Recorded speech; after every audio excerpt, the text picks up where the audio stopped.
అందరికీ నమస్కారం. నా పేరు నీలియాజిత్. నేను 3వ తరగతి చదువుతున్నాను.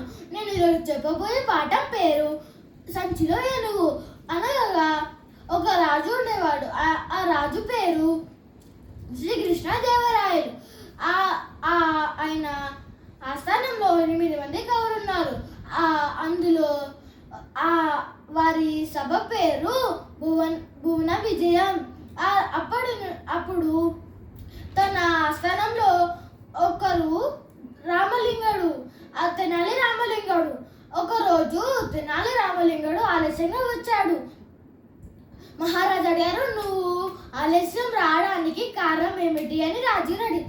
అప్పుడు తెనాలి రామలింగడు, నేను మా చిన్న కొడుకును బుజ్జగించి వచ్చేసరికి ఆలస్యం అయింది అని చెప్పాడు. అప్పుడు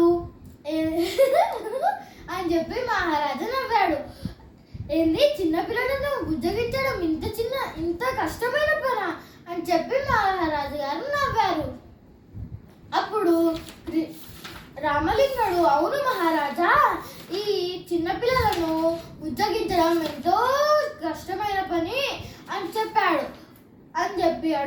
అందుకే మహారాజా, నేను కొద్దిసేపు చిన్నపిల్లాడుగా నటిస్తాను, మీరు తండ్రిగా నటియండి అని చెప్పి తెనాలి రామలింగడు చెప్పాడు. సరే అని చెప్పి మహారాజా అన్నాడు. సరే, నాకు జిలేబీలు కావాలి అని అన్నాడు తెనాలి రామలింగడు. అందుకే ఇంతే కదా, నేను జిలేబీలు ఇక్కడే నేను తెప్పిస్తా ఆగు అని చెప్పి తెప్పించాడు. ఆ జిలేబీలు తిన్నాడు. దాని తర్వాత నా బజారు తీసుకువెళ్ళి అన్నాడు. అప్పుడు రాజుగారు బజారుకు తీసుకువెళ్ళాడు.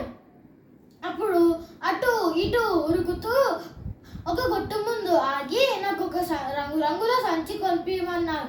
సరే కొనిపిస్తా అని చెప్పి కొనిపించాడు. దాని తర్వాత కొంచెం ముంగట్టుకు వెళ్ళాక ఒక ఏనుగు కనిపించింది. నాకు ఈ ఏనుగు కొనిపి అని చెప్పి మారం చేశాడు.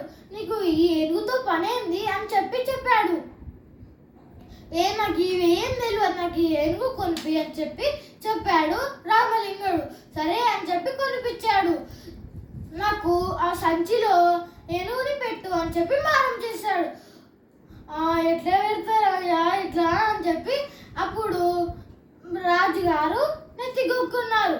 అప్పుడు, ఓ తెనాలి రామలింగడా, నీకు ఒక దండం, నువ్వే గెలిచావు, నేను ఓడిపోయాను, నేను ఒప్పుకుంటున్నా అని చెప్పాడు. Thank you.